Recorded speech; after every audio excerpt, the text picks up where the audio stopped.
Hi, good evening, ladies and gentlemen. We're just gonna take a couple minutes now to let a few more people in, and we'll be starting our presentation shortly.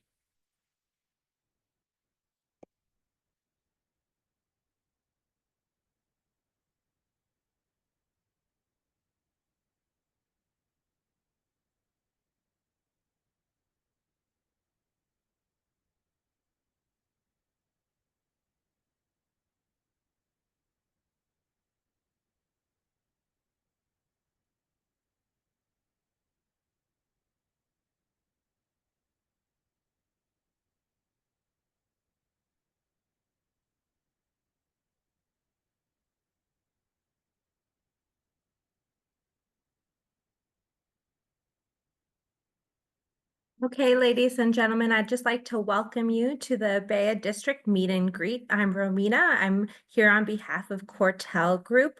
We're excited here to have you all. We have a great number of panelists, and it's going to be a wonderful presentation to really get you started and assist you in getting ready to occupy your new home. I don't know if you've had a chance to see the buildings yet, but they look absolutely incredible. They've really changed the landscape of the Vaughan Mills area.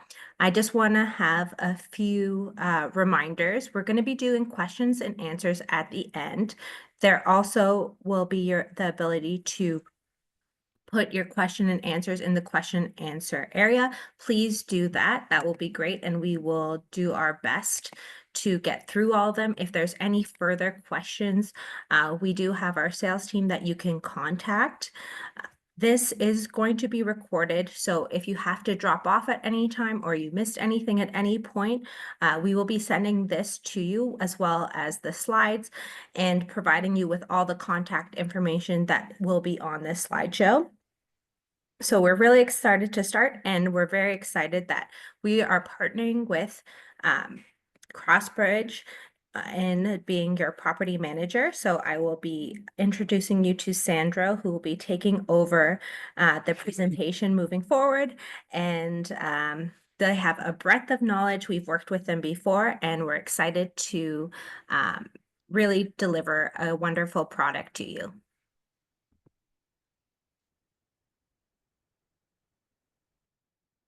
We're good, Romina? We're all good. Okay, perfect. Welcome everyone, and thank you, Romina. We've got a pretty powerful presentation here. I think it'll capture those owners who are first-time condo purchasers, as well as individuals who have lived and purchased condominium corporations or condo units before. Really to sort of give you a bunch of things this evening to take you through the process. So we put together an agenda that speaks to, what's going to happen next, the future events. Equally important is who is Tarion, what will Tarion do for you? Interim occupancy, which is the key stage of occupying in the building, the responsibilities that we have as managers, the declarant, builder's responsibility, and of course the homeowner's responsibilities. And then we just want to hit on some of the sort of key points in a condo corporation in terms of insurance, move-in processes, mail delivery, internet, utilities, amenities, security, and visitor access, and just cover some of those items that you may have forgotten as going back to the time that you first initially purchased. So why don't we go to the first slide, Romina, and we can just I'll leave it on the process part there, and I'll speak to the points here. As Romina mentioned, you don't have to take notes. This presentation will be passed along to you. So here we've laid out basically, the next sort of future couple of events that will take place, starting with the pre-delivery, the interim occupancy, key pickup, the warranty period, registration, final closing, and turnover. So I think it's just important to spend some time, take you through this process of what each one of these sort of pillars and steps entail. So the pre-delivery inspection, acronym PDI. You might have heard about it. It's your real first opportunity to take a look at your suite. It's that walkthrough with the declarant, customer care, and representatives, and together you basically, from start to finish, you look at the finished details of the unit and you mark up any deficiencies, so that it gives the builder the opportunity to remedy those deficiencies. And the game plan is to try to address those items well before you occupy your unit.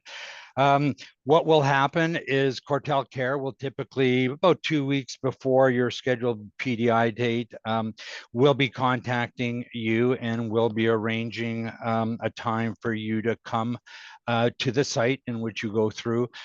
Just a bit of caution, this is not the time where you bring 10 family members along with you. You'll have plenty of opportunity to sort of show them the unit at a later point in time. You really want to focus this opportunity in time, looking at the suite and identifying. So as I said, it's really the walkthrough and a full introduction or review of your new home. So you'll be shown the appliances, where their shutoffs are, of that nature. And then there will be a follow-up PDI report that will be submitted to you so that you have a record. And this is important when we get to and speak to the Tarion and the warranty period. So that's really that PDI period. The next real important stage is interim occupancy, and I think that's the period that you're all looking for. This is the opportunity when you're going to take possession of your unit. This is not your final closing. This is your interim occupancy closing. So you really don't have title to your unit. You have, through your agreement of purchase and sale, a license to occupy your unit. So there's a few things that you need to get prepared for in this particular period. You need to make sure that, first of all, which is very critical, that if you by chance have changed solicitors from the time that you originally purchased to the present, you must and should be notifying Cortel Care so that they can update their records, because it's going to be, the communication is not by phone, it's all done by electronic means type of thing. So there's a lot of information going back and forth. So if that information isn't up to date, it could be a challenge to get you information to your solicitor. So you will be meeting with your solicitor leading up to the time of your occupancy. There's a bunch of things that they will be asking from you, of you, in preparation. There's paperwork that gets exchanged between vendor and purchaser. That is also where hiccups can occur, that if that documentation isn't completed, that certainly could delay the occupancy of your suite. There's a number of forms that get completed. One of them, I know that Wise is here tonight to speak to, utilities. That part of the forms is also opening up your accounts for your hydro and water. That will be part of those documentation. So once occupancy requirements have been completed, all the paperwork, you will be notified that your closing has taken place. In terms of, your solicitor will then be advised, who in turn will advise you that your unit is closed, and you go pick up your keys at the site or a place that will be conveyed to you. Jumping a little ahead, we have a welcome letter that will be going out in advance of your interim occupancy.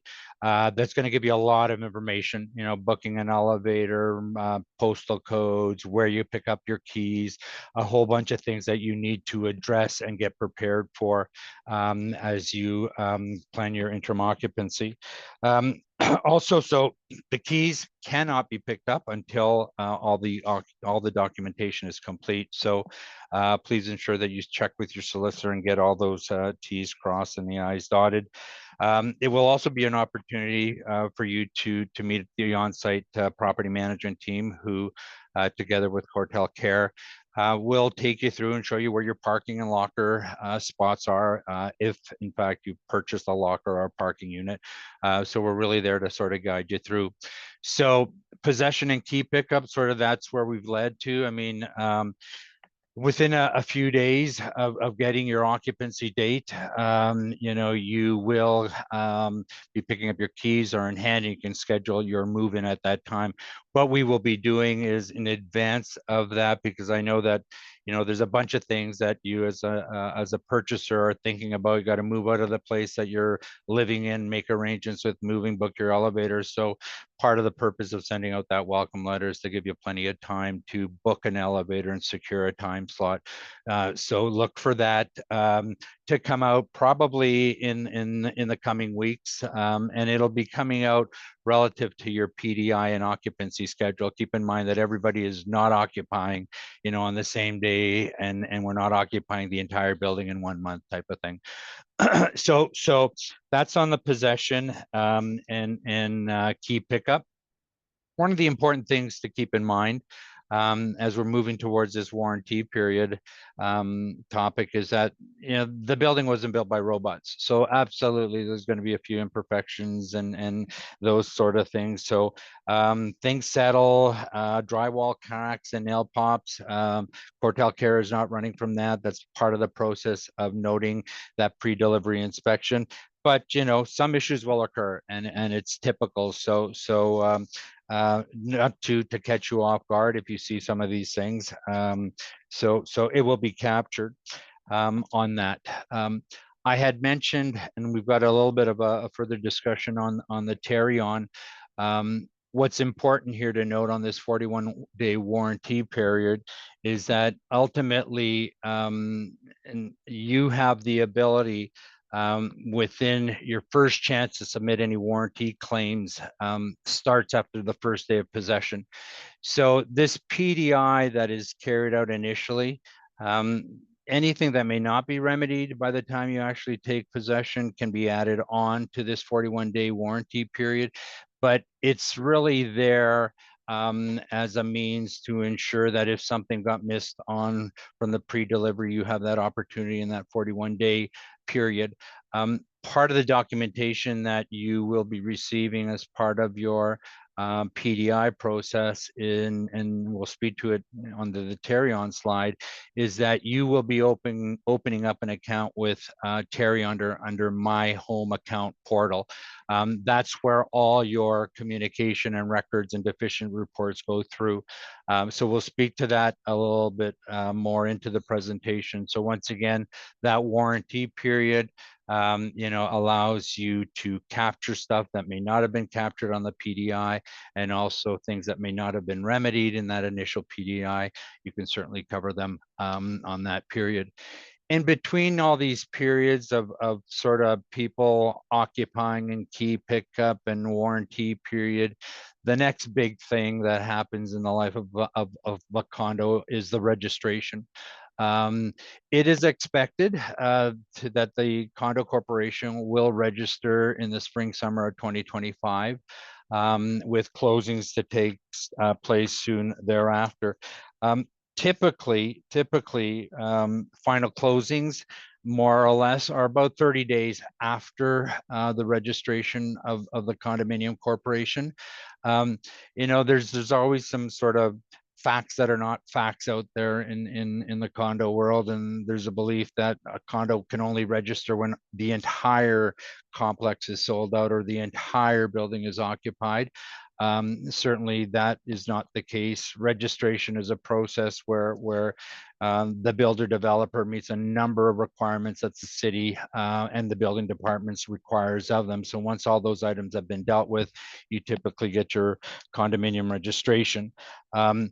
In this process, I mean, this is where you initially interim occupied, where through a license of agreement of purchase and sale, you were able to occupy the unit. The registration is the process where when the building is registered, then we jump into the next slide of final closings.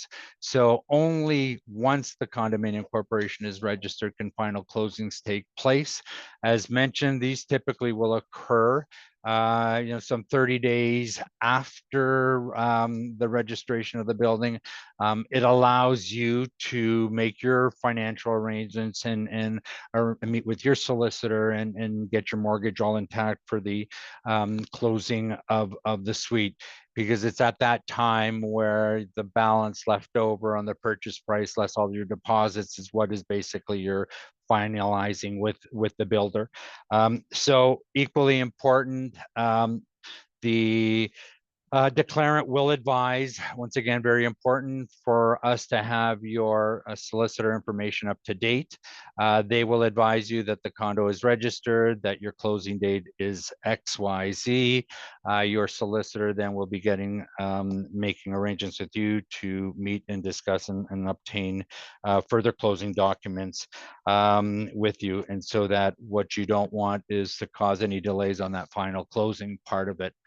And then the last component after final closing is what we call the turnover. After registration of the condominium has taken place, and approximately after 42 days, in which the 50 percentile of the condominium corporation units have closed, we have an obligation to call what is a turnover meeting. And what that real stage is that where the owners of the corporation have an opportunity to elect the first board of directors made up of owners of the corporation. We will work with the declarant and set out the pre-notice and the final notice. So you'll certainly have an opportunity if you are interested in running for a position. I believe that the bylaw here will allow for, it'll be a 5-member board with various terms. So that is somewhere after, as I said, after final closings take place, in which we've hit that 51%. So that's typically what happens on the turnover. The owners elect the board. It's those 5 individuals then that will decide amongst themselves the positions that they will occupy. You know, you don't have to have a wealth of experience coming to being a director.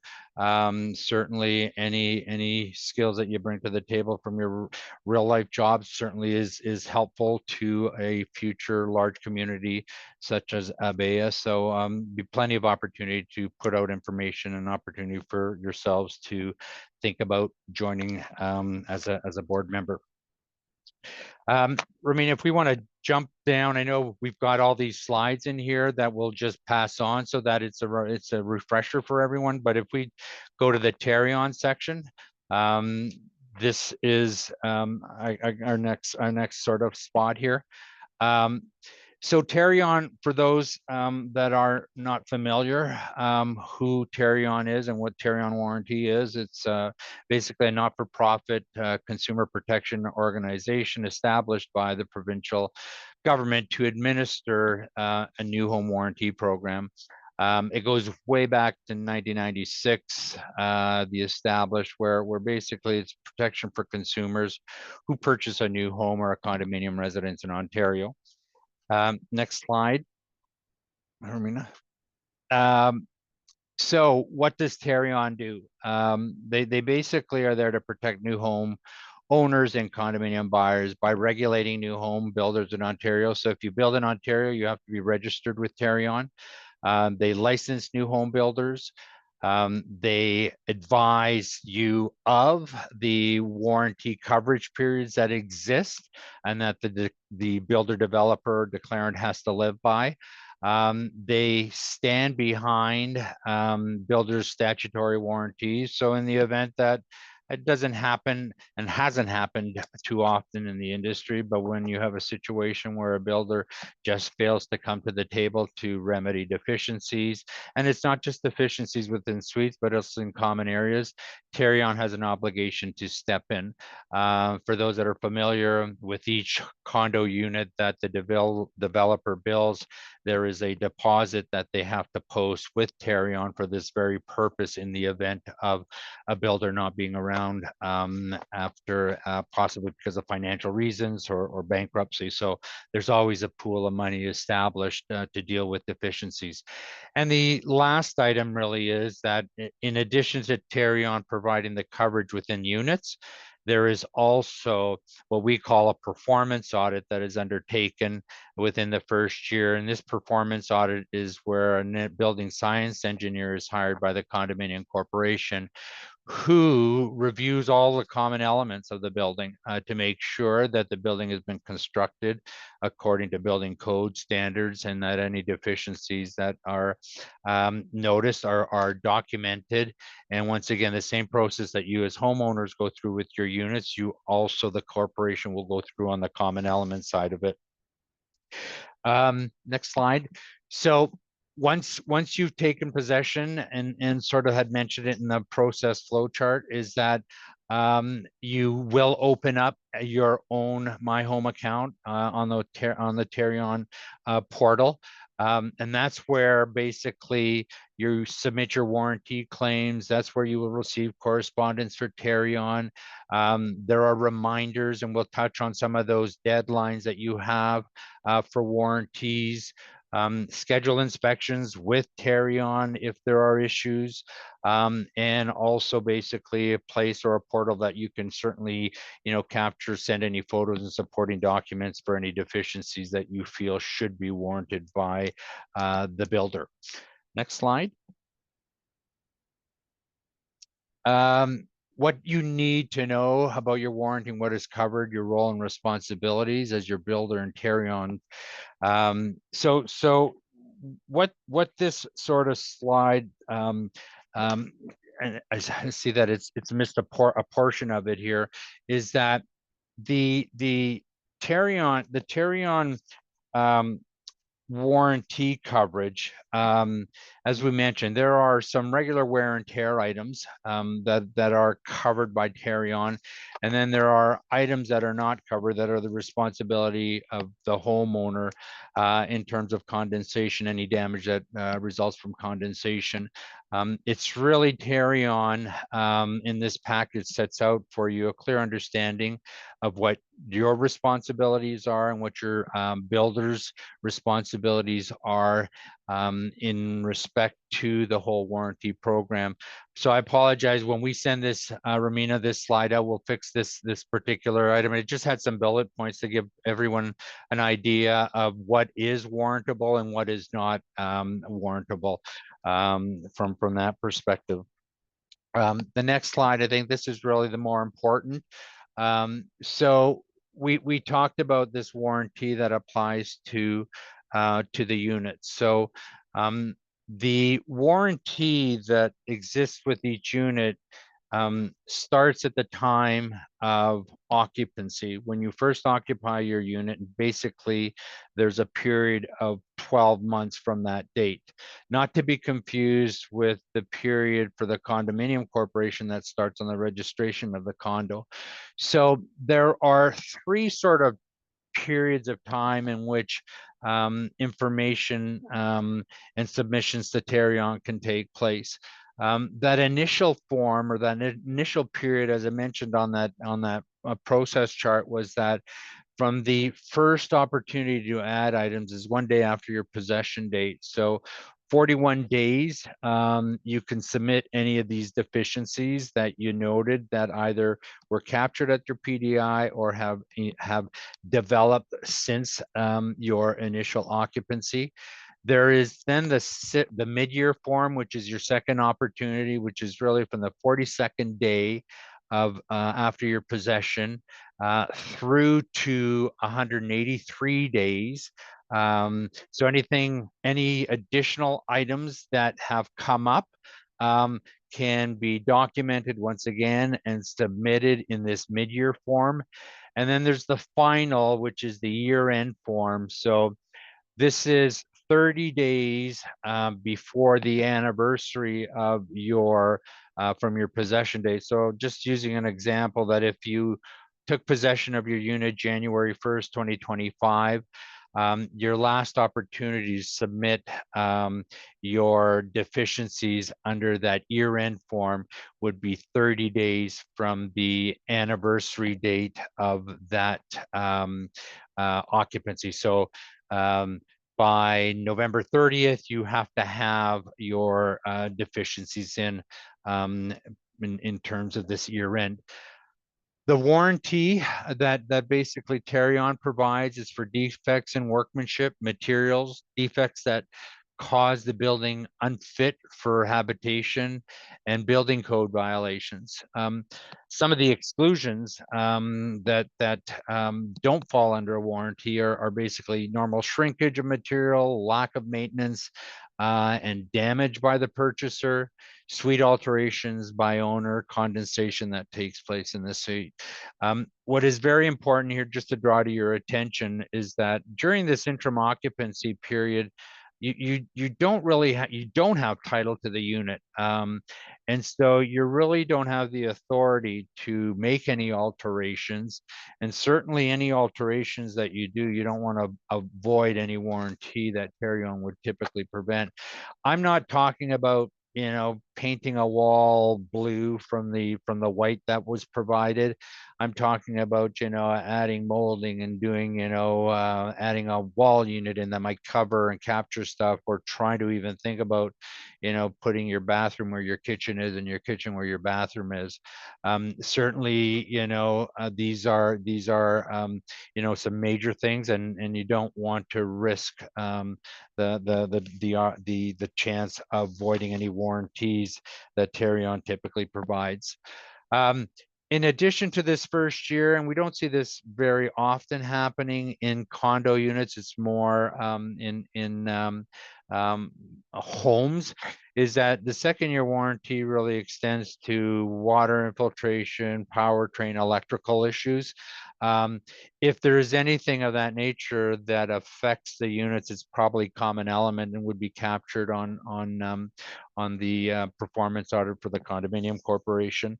And so you have that opportunity to submit if you feel that there are warranty items, but they're specific. And once again, you'll see when you get your Tarion warranty manual, it'll identify what is considered to be a second year and what is not, type of thing. Next slide. Lastly, once again, more towards the condo corporation itself. Years 3 to 7, there's a 7-year warranty, which basically is for structural, so that if we see that the building is starting to sink, then we have some pretty serious concerns in place. In my days as being in this business, I've never seen a building where we've had to invoke any sort of structural coverage. So knock on wood that this is a solid building built, and we don't have to visit that type of thing. But once again, it extends there really for the common elements of the condominium corporation. Information for Tarion, as I said, you will be handing out the manual at time of PDI, and so you'll have all that information. Setting up also your portal under myhometarion.com. That information is there. So they're really there to assist you and ask any questions, and answer any questions that you might have. All right, I think this is sort of probably the more important element and most questions that we often get. So interim occupancy, as I said, is the period where you take possession of your unit. You don't take title to it, but possession. A little bit about our organization. We specialize in the management of condo corporations. As Romina had mentioned, we have worked with the Cortel Group on projects with them as an organization. We manage well over, I think now that number is a misprint, we're well over 800 condominium corporations in the GTA, comprising some 145 condominium suites. We have on the third level of the project, there will be and is a property management office. The management office will be staffed with 3 full-time people, full-time manager and assistant, and an administrative assistants. That they will be there to assist during the interim occupancy period, but also once registration occurs, they will be working alongside the board of directors to deal with a number of things that have to be dealt with in the life of a new condominium corporation. What are our responsibilities?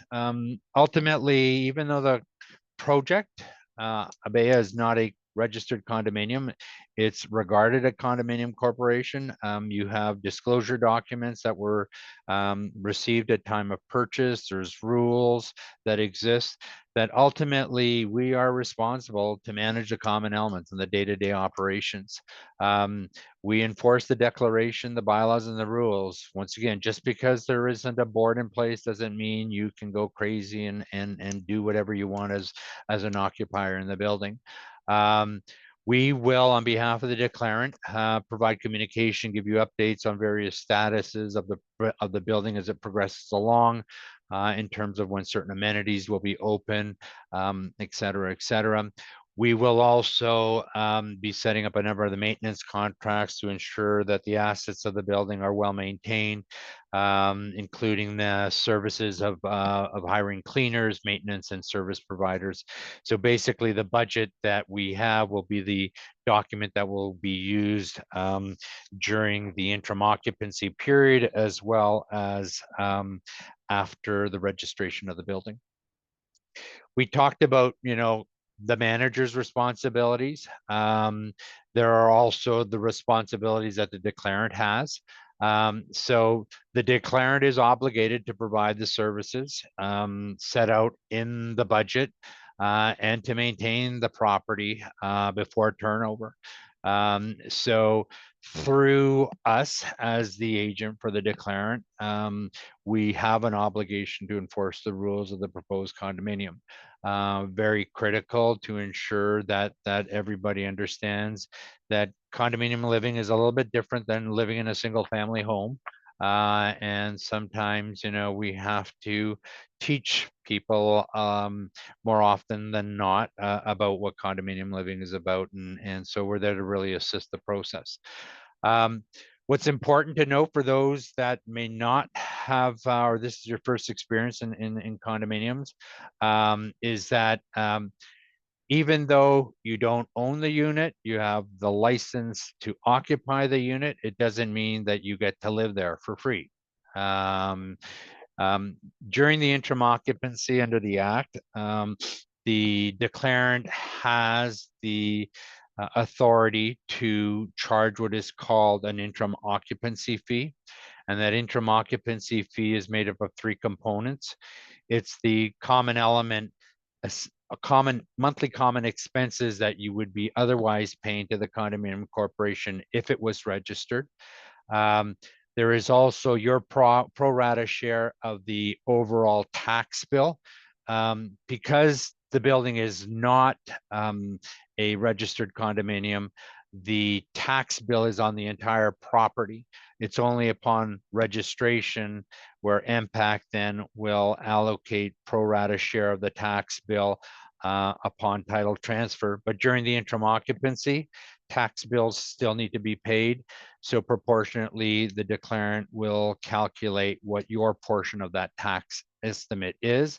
And then the third component is the unpaid balance on the purchase price of your unit. So if you paid $1 million and you still owe $700,000, there is an interest charge on that 700,000, and that's a rate that's prescribed under the Act. So it's not that the declarant can just say whatever rate they want to charge, they can charge. The rate is established under the Act, and it's typically the Bank of Canada rate 30 days before occupancy commences. So it's governed on that. So this is one of the things that certainly your solicitor will be going over with you. You might be asked to provide 6 to 10 post-dated checks, for the interim occupancy as part of that documentation that goes over to the developer for final closing through their solicitor. Interim occupancy, Romina, we can slip to the next one, is that we talked about property management, declarant responsibilities. We certainly can't forget about the homeowner. So as noted here, living in a condo, for those who have not lived in a condo, is like living in a small town, and together you work with the property manager and future condominium board and builder to maintain your new home. We certainly don't want to see it destroyed, not kept clean. So there is a responsibility that each homeowner has. You know, you need to refresh yourself with the rules and the bylaws that existed and exist and that were provided at the time of your purchase. You should have that disclosure booklet available. You know, you have an obligation to maintain certain things within your unit that are for non-warranty related issues. You also have an obligation that if there are concerns within the unit, certainly directly speak with the Cortel Care team on warranty related issues. And communicating directly with us as your manager on condominium related issues. And lastly, the payment obligation that you have of your hydro as well as hot and cold water with respect to the suite consumption that you incur. So those are some obligations that you have. Certainly, you know, there is that sort of period of time that you don't know whether it's a property management issue, or it's a customer care declarant.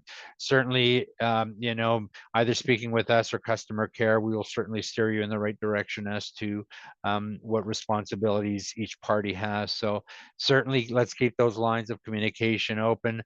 One of the things that we will be setting up once we start occupying, there will be an owner portal and there'll be a communication tool that will be used to keep everyone up to date with things that are happening in the building. And likewise, if there's any concerns from any purchaser or occupier, certainly passing it along through to property management as well. Next slide. Condominium insurance. If there is anything that is confusing in the condominium world, it certainly has to do with insurance. One of the things that you certainly will be required to present as part of your closing is a certificate of insurance confirming that you have insurance in place once you take occupancy.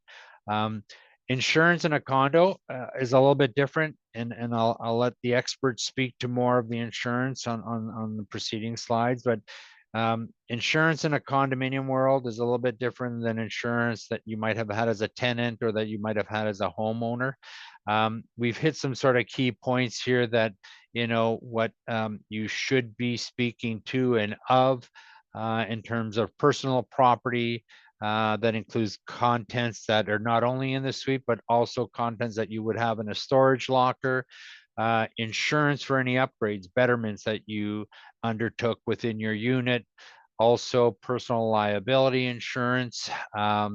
Very often, something that people don't know exists, that if in fact you have to move out of your suite for whatever reason, that it's uninhabitable because of massive flood or something of that nature, that there is insurance for condominium owners in which you can get your relocation costs covered. There is still an obligation under the Act that your common expenses and your interim occupancy fee continues to be paid, even though you may not be occupying their unit for a particular reason of insurance, but something that you should take a look at. And as mentioned, you will be required to produce a certificate of insurance as part of the checklist items on occupancy. This is where I think, Romina, I'm going to let the insurance experts jump in Yes, here. we have our team from Hub. If you can go ahead and introduce yourselves, and you can speak to what you're able to provide for homeowners.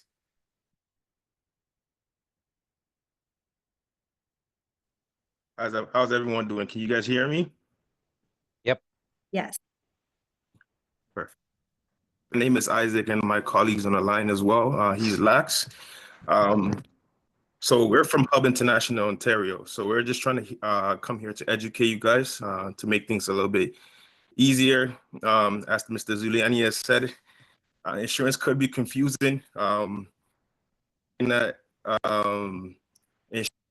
is something that basically partners up with the condo corporation. So what is it? Condo insurance. So your condo corporation has insurance for the building itself and its common areas, but it doesn't cover the things inside your unit. It doesn't cover the improvements and betterments that you have or that you do. So this is why condo owners need condo insurance.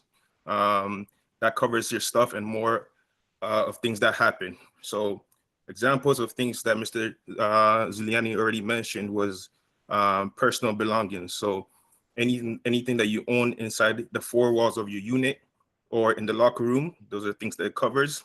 It also covers your additional living expenses. So if something was to happen to your unit and we had to relocate you to a hotel in the meantime while the condo corporation is fixing the unit or the building, instead of it coming from your pocket, the insurance steps in to help you guys so that additional living expenses will help you guys while you're in a condo, while you're in a hotel waiting for the condo to be fixed. Other things that are covered into the insurance coverages that are very important. This is called loss assessment. So as Mr. Zulianis mentioned, you the owners have to know your responsibility, as well as the condo corporation has to have their responsibility. So loss assessment really comes in place. Let's say something happens to the common areas, as he mentioned, again, it's a town, so you guys have to take care of things together as a partnership. But let's say something happens to the common elements and the condo corporation assesses each and every one of you guys an additional fees, right? So that's where loss assessments will come in to make sure instead of it coming from your pocket, insurance will help you provide whatever the figure is to help you cover that cost, so it does not come from your pocket. So we have also another one, condominium unit assessment as well. If anything literally to the four walls of your unit, you can't go to the condo corporation because that's your responsibility. That's where claims come in for insurance, and insurance will help you fix anything in there. Improvements and betterments, as you already said, if you change tiles, countertops, and something happens, instead of them giving you the standard, we cover you for whatever you paid to improve your unit. Lax, myself, our numbers are on the file. Lax is going to speak shortly here. We're just to help educate you guys, to help you guys understand more of why insurance, condo insurance is needed, and just so you guys can also do your part in your responsibility section here. So Lax. Hey, good evening, everyone. Hope everyone's doing well. I actually live in a condo, so I'm very familiar with everything in terms of the breakdown. I just want to give an example, going on to what Mr. Zellini was saying. It is a community. The condo beside us, they had a water leak, so it went down 5 floors. This lady that I know, she lives in that condo, so she came up to me and asked me for assistance because she didn't know what to do. Luckily, she had insurance. They gave her a place to stay, like Isaac was mentioning. So she had a place while they're renovating the place, and she had lost some better improvements. So for example, she had a Bluetooth fridge. Instead of just getting a normal fridge, she got it replaced with the one that she purchased from before, her upgrade. Now, just to go back to that scenario, the unit below did not have insurance at all because they were under the impression that the condo corporation's insurance will cover it, and that's not what happened. He did $80,000 worth of renovation, all gone, and I felt really bad for him. He's an older gentleman, tearing up. I was trying to help him out, but there was nothing that he could do. So like, it is very important because at the end of the day, the unit is your home, right? You want to make sure it's covered in case something happens. It might not be your fault. The water might come leaking from a different floor, but if it comes to yours, it does damage your contents and belongings as well. So it's just a food for thought. Perfect. Thank you to our hub team. They are very knowledgeable. We'll be sending out their contact information. I know there is some question and answers in regards specifically to insurance. Hopefully they'll be able to answer them for you in the chat. If not, we'll be providing their information and they can go into some deeper details on that because they are the experts and they'll be able to help you. And we'll get back to the rest of the presentation. So Sandro, moving in. Thank you. Moving in. So as I had mentioned on the onset that we will be distributing a welcome letter that sort of runs parallel to the PDI schedule. One of the things, there will be slots available to book a move-in time. Typically, it probably is about a 2.5 hour slot to move in your belongings. We often suggest that you give yourself at least 24 hours a day from the date of your occupancy. That is the day that you get your keys to the actual day that you move in. And the reason why we suggest that is that if you believe that your occupancy date is January 25th and that you're going to move in on January 5th, 25th, and something happens between the lawyers that some document isn't executed, well, keys cannot be released to you. And so then ultimately we would hate to see that you've got a moving truck outside in the building and that moving truck will have to move away because they won't be permitted to sort of move in. So we often give you that, sort of suggest to you that grace period of at least 24 hours. We understand that sometimes there are circumstances where you're coming out of a place and you have to go into your unit. We'll deal with those, but just to sort of avoid any possible complications. Elevator bookings are on a first come, first served basis.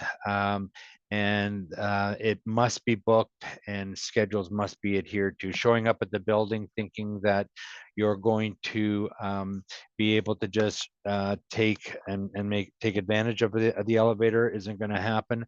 One of the things that we will certainly include in the welcome letter is a diagram of where the loading bay facilities are. And the loading bay facilities are used more than just one condominium. It's a central hub for the entire project. So once again, we'll identify and highlight that in the moving welcome letter that comes out. Next slide, Hermina. In terms of procedures, certainly when you arrive at the building, you'll see the concierge who will be situated in the lobby, who will place the elevator on service. As mentioned, there's one loading bay facility that services all 3 towers. It doesn't mean that one building can only occupy. We can occupy 3 moves at a time. It just has to be coordinated. And so that's why it's equally important to make sure that you reserve that elevator time. There's going to be deliveries. Certainly, once you start to occupy, you must be home to receive those deliveries. I know that it's a challenge to speak to any of the furniture companies to say they'll be there at 10 o'clock. They will give you a range of time that they will be there. Certainly, we will work with you. You certainly still have to let the concierge know that you have a delivery expected, and we will work that delivery into the scheduled loading that's taking place. By the time somebody brings an elevator back down, we'll throw the stuff in and you take it back up. So the key point is to certainly speak with the concierge so that we're not double and triple booking. We also will give you some pointers. Don't show up at the building with a 26 wheeler. It's not going to fit. We certainly have height restrictions that have to come into play. So we certainly will provide that information in the welcome letter. And as noted there are specific locations for the moving in facilities, and so designated move-in rooms. Mail delivery. I saw that one of the questions was addresses. So we have the 3 towers. Each tower has a separate, different municipal address. So Tower 1 is 10 Abeja Street. Tower 2 is 474 Caldari Road, and Tower 3 is 498 Caldari Road. There are the postal codes. We anticipate to have the mail delivery arranged and set up by the time you occupy. But it also depends on, I guess, setting aside the fact that we hope that Canada Post strike will be over by then, but that there has to be a certain level of occupancy in the building before Canada Post starts to deliver. If the if Canada Post doesn't deliver to the building, there will be a local distribution Canada Post in the neighborhood that will be set up. Once we're made aware of that information, we'll certainly have that information, certainly when the welcome letter goes out, but just to sort of make you aware of typically what happens. So yes, you should be changing your mail and address, and here are your addresses for the three towers. And once again, we'll include that in the welcome letter as a reminder for you as well. Next slide, phone and internet. So your new home is being pre-wired for phone, cable, and internet services. You must arrange for the installation of these services the day following your occupancy date. Once again, nothing can take place before your occupancy date. There are these communication rooms within the building, typically whether it's Bell or Rogers or whomever you're using. They have to see the concierge on site who will open up the communication rooms for connection to your specific suite. So something to keep in mind on that. The next slide, Romina. Yes. And unfortunately, we weren't able to have a Rogers representative. There is great news. There will be bulk in Rogers internet throughout the building. So internet will now be included in your maintenance fees. This is great because it will definitely reduce the cost of internet as well as providing reliable service to all three towers. There are details here on how to register, and we will be sending this out to you as well. There is a number to contact, and the team at Rogers will be able to assist you. Unfortunately, I'm not a Rogers expert, so I can't speak to everything. But if you do have questions, there is the number there, and you can reach out to them. This will once again be sent out to you. And now back to utilities. Thanks, Marina. Utilities. I think you heard me say that in addition to the common expenses that you will be paying for your unit and parking and locker, if you acquired a parking and a locker, is that the consumption of electricity within your unit and the consumption of water within your unit is individually metered. That's both hot and cold. So that will, that'll be a segue into, I think we have our WISE group here that will give you a little bit more information on it. As I mentioned in the onset, there will be a form that will be included in the closing package.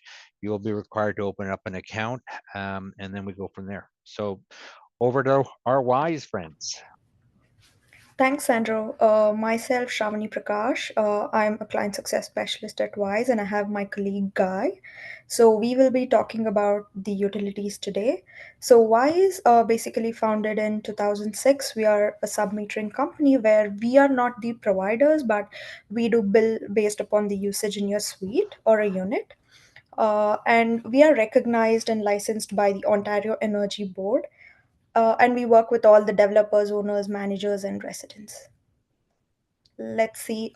Today's presentation, I will be walking through how you can open an account and what are the documents required, how do we set up the accounts, what to expect in your first bill, and when do you receive your first bill, and all the details related to Wise. So yeah, let's get started. So utility service contract, as mentioned, it will be provided on closing. That gives you the details about what you're contracted for, what fees and what to expect. And we always recommend that you sign up online because it's hassle-free and quicker. But the other option, in case you run through any issues while signing up online, you can always send us the filled PDF form. So you can just scan it after filling and send it back to us so we can process you. So it's important that prior to move in, at least 2 weeks before move in, you let us know so that we can process and your bill is ready. You can always expect your first bill in 6 to 8 weeks after your move-in date. So it's always important that if you're a home owner, that's fine. But if you're renting a unit, if the renter or the resident, the tenant doesn't enroll online, the bills will still be billed to the homeowner because we do not have the tenant's details on our systems. So it's always important that the move-ins and move-outs are updated on our systems. Next slide, please. Yeah. So, like I said, we have an online account. You can register online on our website. You would need the first bill to be generated, post which you can use the account number that's there on the top right hand corner of your bill to get started.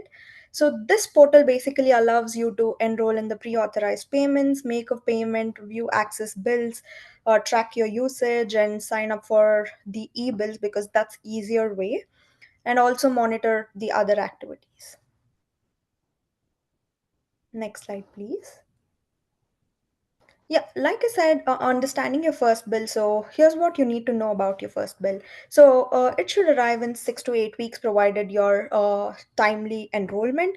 But assume that there were some delays in enrollment. You have sent in your USC, but correct information wasn't provided.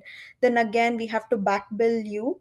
Assume that you moved in on July 1st, but you reach back to Y stating, "Hey, I haven't received the bills all these while. Can you please look that for me?" Then we have to back bill you from July 1st and the bill will be higher. Just to avoid all these scenarios, we recommend the timeline move in, move outs are notified to WISE. And the first bill will include a one-time setup fee. And then we have a security deposit, but we can waive off the security deposit in few scenarios if you sign up for pre-authorized payments or if you have a good credit score. We can that again depends on individuals and unit to unit, so that's applicable. And we have the approved rates for utility consumption and the WISE fees. And this will arrive monthly, but the monthly bills will have everything that I mentioned except the one-time setup fee. So we always try to give the bills on a monthly basis, but at times, if there are few changes or if there was a move out previously done and it's still in the process of giving a final bill to the previous tenant and we have moved you in, that's when you can expect some delays. Otherwise, if you're continuing in the same unit, you should receive around the same time every month. Next slide, please. So yes, so you will be billed as per your purchase agreement, and wise we do not set any rates. We set as per what's been set by the electricity provider. We just bill those based on your usage. And we comply with all the regulatory standards. And as discussed, it's always recommended to sign up online so you do not miss any payments. And so as like I said, you can also avoid this one-time setup fee by signing in for PAP. And every bill contains what exactly you owe for that amount for that month. And in case you have any credits or a carryover from the previous month, even that's highlighted. And I also wanted to let you know about a scenario where the bills haven't paid. We do have a disconnection team that comes. We send prior notices regarding the collections that's been pending on your account or the overdue amount and the date by which it needs to be paid. But after multiple notices, if that's not happening, then disconnection team will be in place to cut off the services, the electricity services. Next slide, please. And then, yeah, we have a customer support where you can always reach out in case you have any questions related to your account, or if you need any help signing up with Wise, or you want to move out, any questions related to your account, you can always reach out to Wise customer support. We are available and I have provided the details here. Yeah, that's about it. Perfect. Thank you. Once again, this information will all be sent to everybody in the recordings, as well as we will be providing this information to you prior to your occupancy. Now, back to amenities, Sandro. Okay, just touch on some of the features and things that you might have forgotten that are being provided. So just to sort of touch on some of the amenities that will exist at Abeja. So We have 3 lobbies, so each lobby is going to be manned 24/7 by concierge, situated in each of the lobbies, as I mentioned. There is on level 3 an artist studio, on level 4 a movie theater, level 5 there's the outdoor terraces, yoga studio, a wellness spa, fitness room, a work hub, and then also on level 5 is the lounge party room. So most of the amenities are located on the 5th level of the project. I had seen that there was a question with respect to what amenities will be available during occupancy. I think as we get closer, we'll be able to advise what will be finished off. I can tell you that the priority for the declarant builders to get the units completed and then get to the amenities. So we were at the building a couple of months ago, and things were moving along quite quickly. So I don't have an exact detail of what amenities will be available, but certainly as construction progresses and as occupancy starts, we certainly will make it a point of keeping everyone up to date with what will be available. Next slide, which I think is as equally important, is security. We can put 1,000,001 cameras, but really security starts at home, and it's everyone's business and responsibility. Some of the sort of the key tips that we ask, don't prop open doors, always have and use your keys, don't leave your keys or valuables in your vehicle, ensure visitors always use the interphone system, and be cautious of who you share your keys with. Certainly, the presence of the concierge will, deter some activity, but not complete. So as I said, there are certainly a number of the amenities in the common areas that will be accessible by fob and card. So there's security from that perspective, as well as cameras that are strategically placed throughout the common elements. To be aware, just let's keep, it's something that should be on the forefront of everyone's mind. In terms of visitor access, next slide, Romina. So visitors must use the interphone system within the vestibules when the concierge is not present. On all other occasions, typically visitors will be announced before proceeding into the building.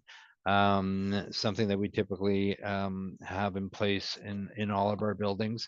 One of the things that in the welcome letter that comes out will be a resident information form asking you, in addition to emergency contacts and vehicle license plate, will be your phone numbers, because these have to be set up in order to utilize the interphone system in the vestibule. So that information will be forthcoming. There is also for your visitors, and as was, you may have forgotten, but made fully aware in the disclosure documents, that there is visitor parking in the P1 level of the project, and that visitor parking is part of the commercial parking garage located on the ground floor level, and is what we call pay and display parking. So it's paid parking. So that's for your visitor access. Living in a new condo. Next tab, Romina. Thank you. If this is your first time, and if it's not your first time living in a new building, there's always going to be a little bit of activity going on. Certainly, there's going to be some ongoing construction work. There's going to be, completion of certain common areas and amenities. There's going to be some regular fire alarm testing. Certainly when this occurs, we will provide sufficient notice. Included with that fire alarm testing is the elevator testing. The focus will be, we still are a project that's under construction, so certainly what our focus is on to make sure that the level of cleanliness of the building is kept at a very high standard. Certainly, we also need the assistance of the occupants, even when you're moving in, There are certain areas where you'll be putting your boxes, be asked to put your boxes in. You don't throw them out in the hallway type of thing. So certainly those are things that you need to be aware of. And I talked about this on the onset with respect to in-suite modifications. Even though we have it noted there that that sentence pertains to really modifications after registration. I had mentioned on the onset that modifications to your suite before you actually take title to your suite, which would be soon after registration, would not be permitted. So once again, hold off on those particular items. If you need clarification, certainly, let's speak with property management and we'll give you direction on that element of it. The next slide, just a couple of items that, I guess we can call them housekeeping items, or what you can expect and rules that you should be familiar with living at Abeja. So within the parking garage on levels 2, 3, and 4 is the restricted residential parking for those owners that purchased a parking unit. This is where you'll be parking. You'll be given a garage access device per parking unit purchased. So, and you will be given a specific parking unit, and that'll be given to you as part of your interim occupancy. Garbage and recycling located in each of the buildings is a tri-sorter system where, once again, you'll be orientated on there. We've got some instruction sheets, so it'll handle regular garbage recycling and future organic collection. Pets, there are restrictions with respect to pets. The current disclosure documents and future rules establish that a minimum of 2 pets per unit are permitted. It can be 2 cats, 2 dogs. No wild animals, no little baby dogs that are the size of little horses should be brought in. I just want to make you aware of the fact that the rules around pets, that there is a nuisance provision in the rules that deals with if a pet becomes a nuisance.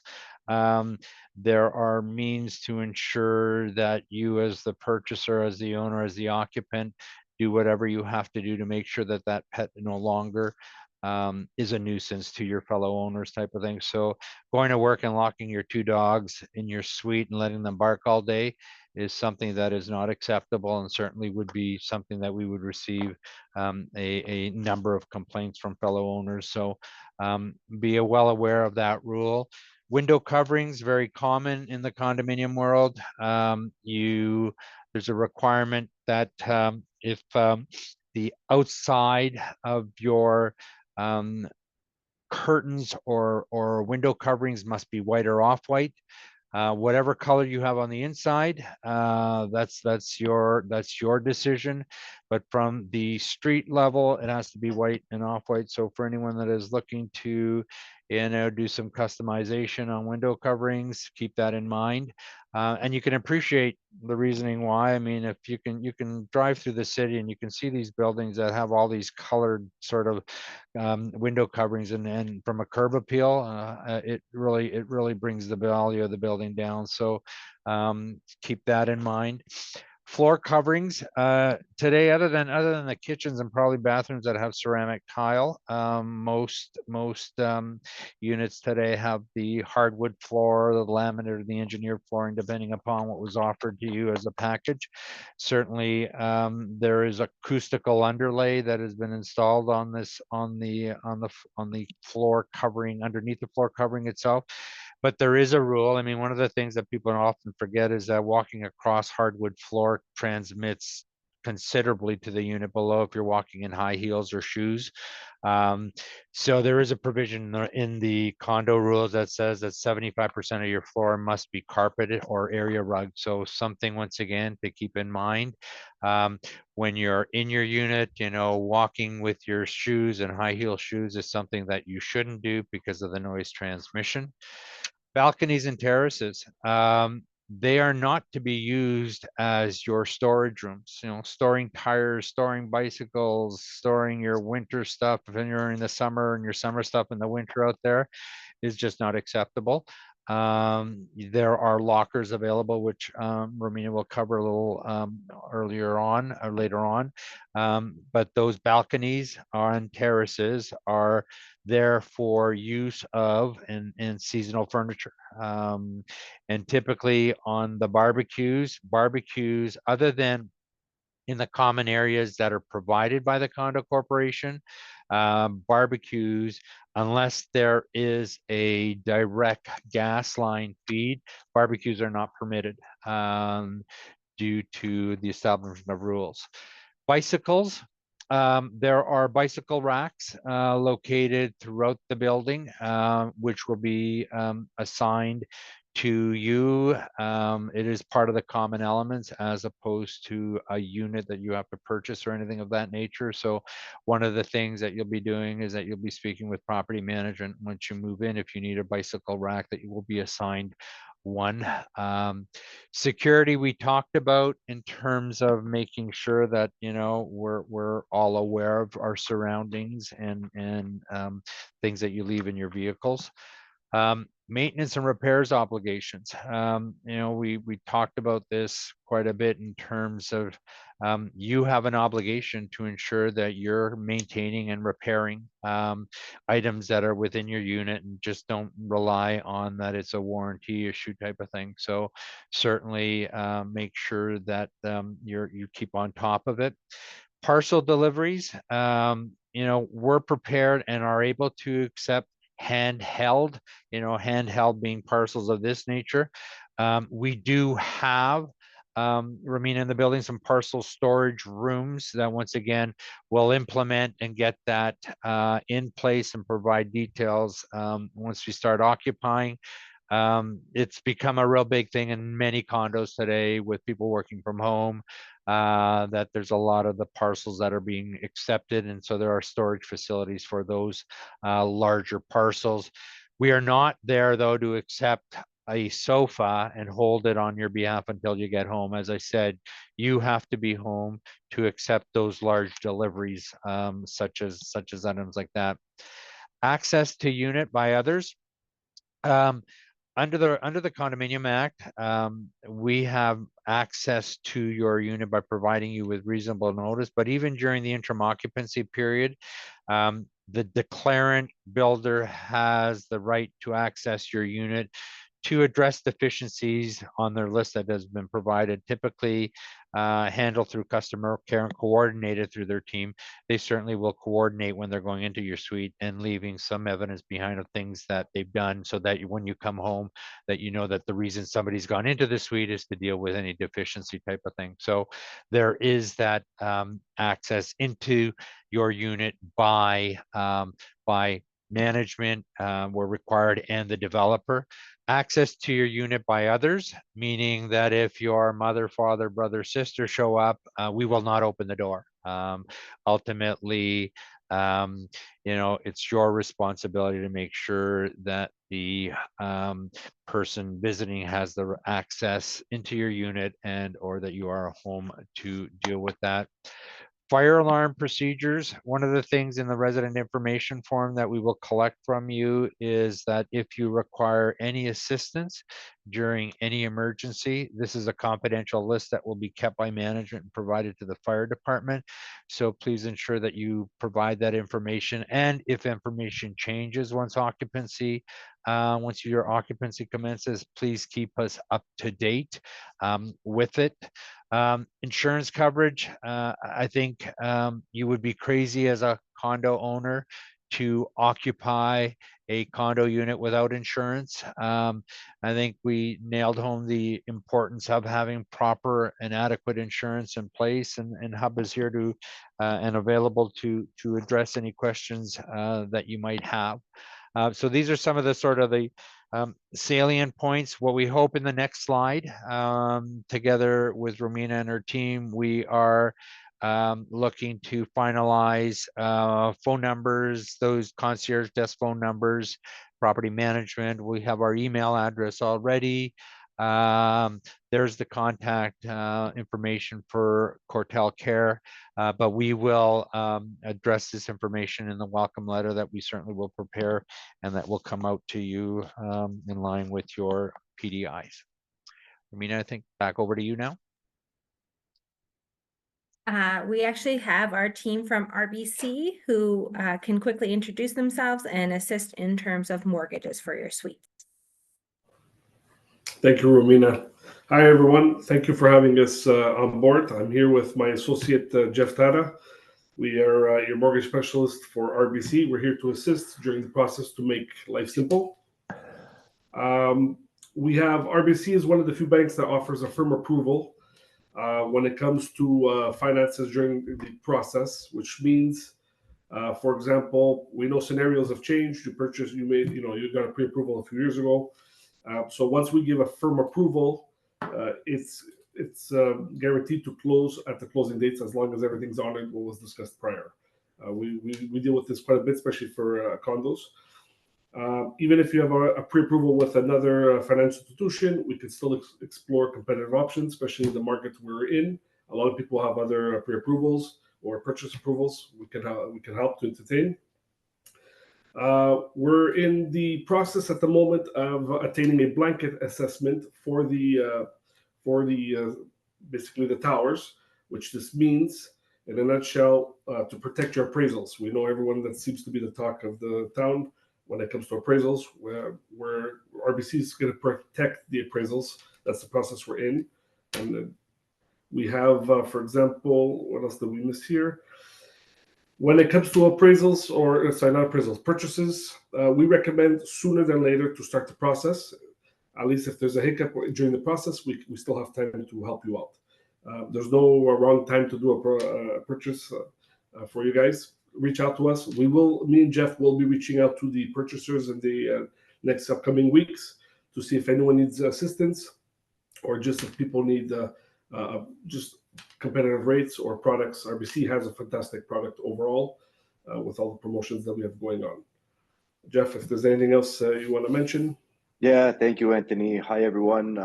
My name's Jeff Tata, one of your dedicated specialists with RBC, and thank you to Abeja. We're excited to be working with Cortel Group on this project. I mean, further to Anthony's message, we do have specialized programs and incentives in place for this specific site. So please feel free to reach out to us direct to review. Regardless of your situation, I mean, it wouldn't hurt to have this no obligation discussion just to see what RBC has in place for you, and to review the current market conditions. And like Anthony mentioned, especially around valuations in this current real estate environment.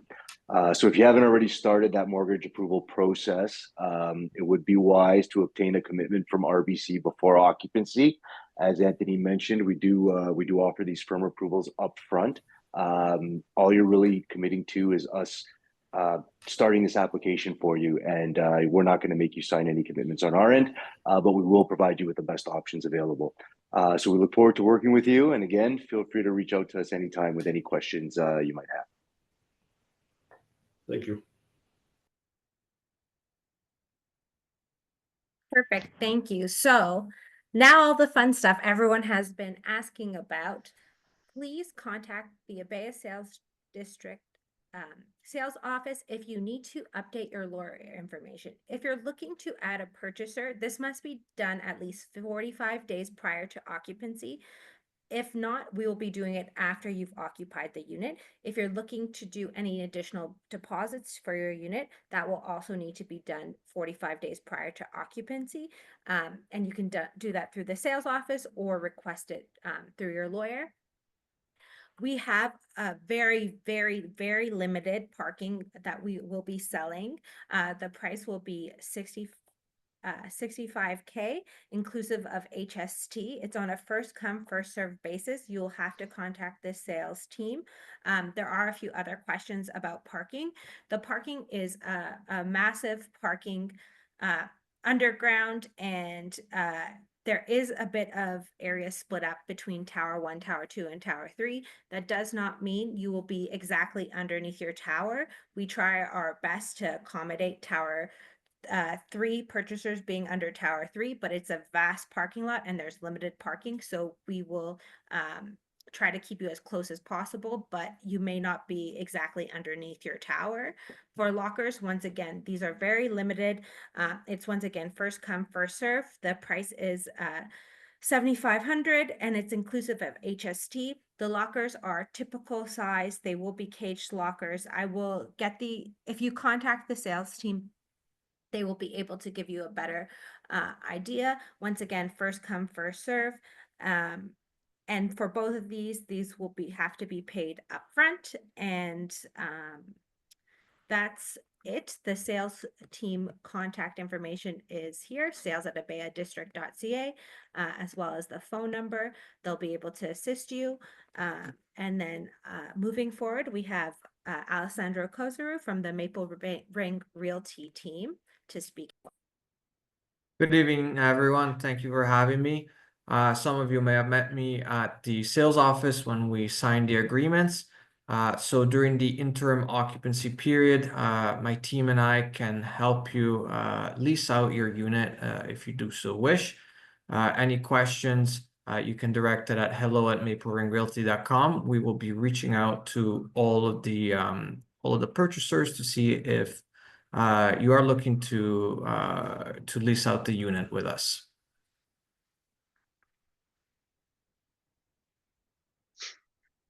Thank you, Alessandro. Now we have some question and answers. I've been trying to go through as many as possible. I know we're getting close to the cutoff time. Yeah, I mean, we can sort of, there's some of them that are straightforward. In terms, I think Romina has mentioned, in terms of if you're looking for parking and or lockers, speak directly with Cortel Care in terms of getting in line for the lockers. There's been some questions about, let me just see here. Some of it is the size of the locker. I don't have the exact a sizing right now, but if you contact the sales team, we'll be able to provide it to you. If the sales office is not currently open right now, but we recommend the best way to contact the sales team is to email them. You can call them, but the best way is to email them with your tower number and your suite number, because that will be able to they'll be able to assist easier. In terms of, there's a few questions about maintenance fees. Yeah. The maintenance fees cost, I don't have them off the top of my head, but that will be sent to you. Occupancy fees, once again, it's hard to give an approximate cost because every suite is a different size and has a different amount paid up front.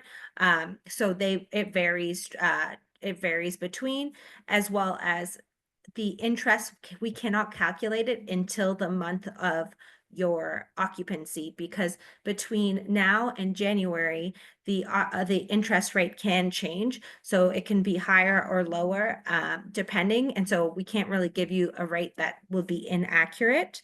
There's 1 or 2 insurance questions, but I'll let the hub team answer those. Sandro, when will the welcome letters be sent? That is a question for you. Yeah, we will. We're gonna get together tomorrow. I mean, I would tend to think that we'll probably start to see them go out in probably about 2 weeks' time. It won't be to complete building. It'll be just based on the occupancy schedule that we have, in terms of that, because if we send out something too early, people will forget about it, type of thing. So look within the next 2 weeks to receive it, based on the occupancy schedule that we will get from Cortel. And then just a few other questions about in regards to occupancy. Our goal is to register the building as soon as possible. It is in the benefit of both the purchasers and the builder to have the building registered. As soon as that occurs, we'll give you approximately 30 days before your closing. Our current estimate is spring, summer, that we will be registering the building. So that will happen hopefully sooner rather than later. If there's any questions about assignments and title changes, please contact your lawyers and have them contact our lawyers. Once again, locker sizings will give you a better idea. There A was lot of sorry, Romina, questions there was a, about leasing during occupancy. yeah. Please check your agreement of purchase and sales if you have a Schedule L. If you do not, you can contact the sales team. They'll be able to assist. In the Schedule L, it outlines a lot of details. It outlines what you need to do with your lease, how you need to provide it to the property management, as well as the builder, as well as a few other promotional aspects that are listed there. Please read that, and it will be pretty insightful of what's to be expected if you are looking to lease. And then I think the lockers are throughout the building. A lot of them are on podium levels or in the underground with parking. Yeah. And Let me see. There's a possibility that some units will not even go into interim closing. They may go into final closing depending upon when registration does take place. That was a question that was raised here. Another one was about, can I install additional locks and cameras? You can't change anything on that suite door. That belongs, common element. Certainly installing cameras within your unit, that is your decision how you install them, the type of cameras that you install. There was another question about hanging curtains. Will that void any warranty? What we've seen sometimes, and I'm very unlikely, but people, I use the example of people hanging mirrors or photos or pictures, and they hit a pipe behind the wall, and all of a sudden then there's considerable damage. I doubt it very much in the case of curtains that there's pipes up that high, but something that you might want to inquire when you're doing your PDI is to sort of have that discussion with the individual that's showing you through on that particular side of it. So it I should be think pretty. one of the major issues is people installing blinds. If you try to install it on the window, it does potentially cause Yeah. issues with the window, and that is problematic. So we always recommend going through ensuring that you're picking someone who is fairly reputable, so they do know what they're doing if you are installing blinds. There was also a question about somebody not wanting to pay for hydro individually metered. When it comes to electricity, it is not an option for any developer in Ontario that bills. Hydro has to be individually metered. When it comes to thermal, being gas or water, it's an option. But I can tell you today that probably 95% of all condos that are being built today have both hot and cold water being individually metered, so that you're not paying for the consumption of your neighbor who might have 10 people in his unit and bath every 5 hours type of thing. So there is no choice and option on that. It was fully disclosed, and it's part of the operating budget, and you should be budgeting accordingly for yourself. Locker be closed. I think there's a few questions about if the registration occurs, will your occupancy date change? No, it will No. not change. Your occupancy date will stay the same. We will be starting occupancy for all 3 towers in January of 2025. Yeah. So that is our first occupancies will start taking place in January. And I think there's a few questions if there's a pool. There is no pool. No pool. In the building. No, we have what do they call A a cold water plunge. Yeah, a cold plunge pool. Yeah. It's basically one person Yeah. can fit in it, and it's going to be very cold. You would not stand a chance being in there longer than a couple minutes.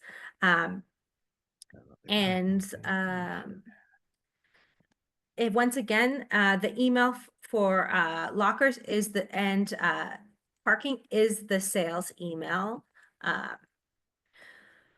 There, once again, internet is included in the maintenance fees, and our goal is to, so when we do register the building, once again, you'll have 30 days. We will not be doing all the suites on the same day.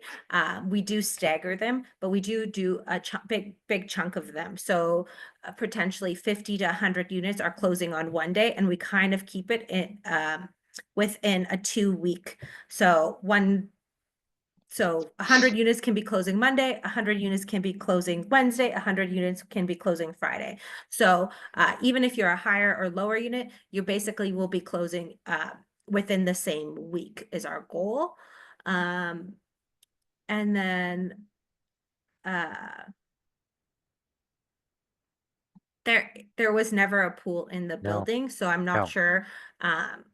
You can revisit your amenities. You can revisit the amenities included in the brochures. There never was a pool. I'm not sure. All the amenity spaces are in level 5 of Tower 1. Therefore, there's actually no suites on that floor and on that amenity level. on that amenity level. Okay, so I know there's lots and lots of more questions. We unfortunately, I know timing is short. We appreciate all your time. We're so excited to deliver incredible home for you. It honestly, I personally think it's some of the nicest buildings in the area in Vaughan, in GTA. I would like to thank our team at Crossbridge Hub, Rogers, even though they're not here, Maple Ring, Wise, and RBC for joining us. We appreciate all your knowledge that you have contributed. We look forward to delivering you an incredible product and welcoming you home. We really do appreciate it. Any questions we did not answer, please contact our team. Once again, we'll be sending out the presentation with the recording, so you'll be able to review everything as well as all the contact information here. And we look forward to assisting you. Our team at Abeja Care, Quartel Care, they're incredible, and they'll be able to help you out as well. And our sales team is great.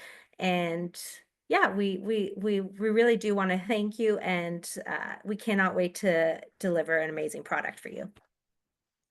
And with that, I will say good night, and everybody have a great one. Good night, everyone. Bye-bye.